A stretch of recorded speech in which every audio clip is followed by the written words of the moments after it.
Il y a cet ingrédient un peu secret qui transforme une équipe, disons, moyenne, en une véritable machine à innover. Cet ingrédient, c'est la sécurité psychologique. Aujourd'hui, on va décortiquer ensemble pourquoi c'est la base de toute grande performance et surtout comment la mettre en place. Imaginez un peu la scène, c'est du vécu. Réunion importante, le grand patron présente son idée de l'année. Et là, tout de suite, on voit la faille. Le truc énorme qui peut faire capoter tout le projet. On jette un œil autour de la table, les collègues ont l'air un peu gênés, ils se tortillent sur leur chaise, mais personne ne dit rien. Les têtes s'inclinent, en silence. Le projet est validé. Et 6 mois plus tard, évidemment, c'est la catastrophe. Et le pire, tout le monde savait. La vraie question, elle est là. Pourquoi ce silence collectif ? Pourquoi personne n'a osé tirer la sonnette d'alarme ? Eh bien, la réponse tient en 2 mots. Sécurité psychologique, ou plus précisément, son absence totale. Ce silence, c'est vraiment le symptôme numéro 1 d'un problème de sécurité psychologique.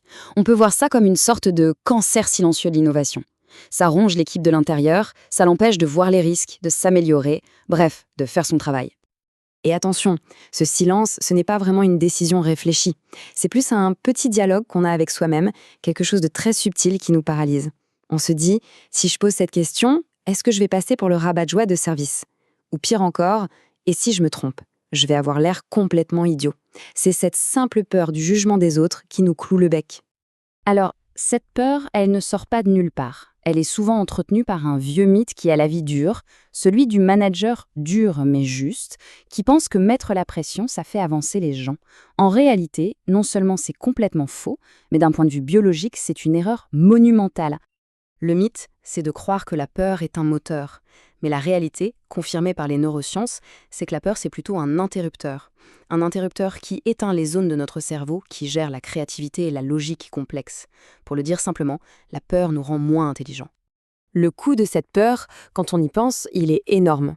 D'abord, notre cerveau se met en mode survie. On se contente d'exécuter. On n'invente plus rien. Ensuite, les erreurs, elles, ne disparaissent pas. Non, elles sont juste cachées sous le tapis et elles se transforment en bombes à retardement. Et puis, il y a ce coût invisible, celui de l'autocensure. Il faut bien réaliser ce que ça veut dire. Jusqu'à 20% de l'énergie mentale d'une personne peut être complètement gaspillée juste à faire attention à ce qu'elle dit pour ne pas passer pour un imbécile. 20%, c'est un cinquième de la productivité de toute une équipe qui part littéralement en fumée. C'est juste colossal. Bon, alors comment on fait pour savoir où en est sa propre équipe ? Il y a un bon moyen de prendre la température. On pourrait appeler ça le test du droit à l'interrogation. C'est tout simple en fait. Il suffit de se poser 3 questions, mais d'y répondre très honnêtement.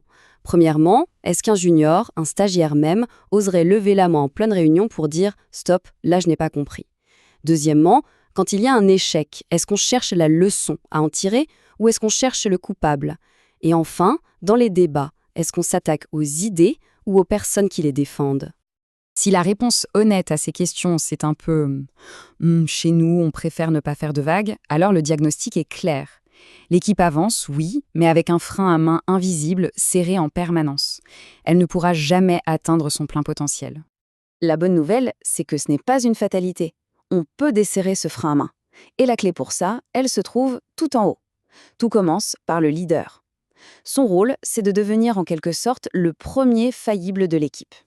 Le cadre pour y arriver est assez simple, il repose sur 3 actions. D'abord, admettre ses propres limites. Un simple « là je ne suis pas sûr de comprendre, quelqu'un peut m'expliquer » de la part du chef, ça donne le droit à tout le monde d'être curieux. Deuxièmement, changer le regard sur l'échec. Le mot faute, on le bannit. On le remplace par donnée. Un échec, ce n'est rien d'autre qu'une donnée qui nous apprend quelque chose. Et troisièmement, il faut activement chercher la critique. Au lieu de demander « tout le monde est d'accord », on demande « qu'est-ce que j'ai raté ?»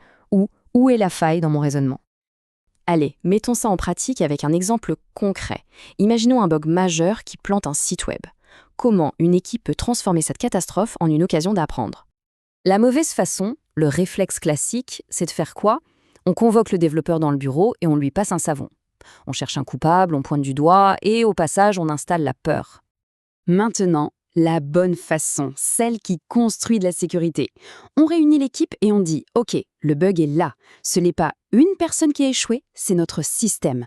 Maintenant, tous ensemble, comment on modifie nos processus pour que ce genre de bug soit détecté automatiquement la prochaine fois ?» Cette approche, ça porte un nom.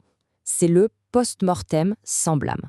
Le principe est simple, on part du principe que c'est le système qui est faillible, pas la personne. Le résultat est double.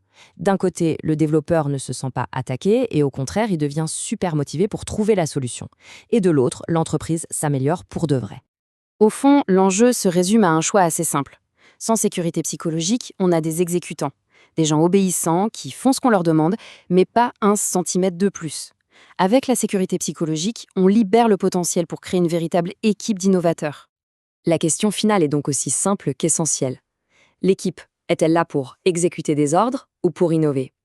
Et la réponse à cette question, elle ne détermine pas seulement son avenir, mais celui de toute l'entreprise.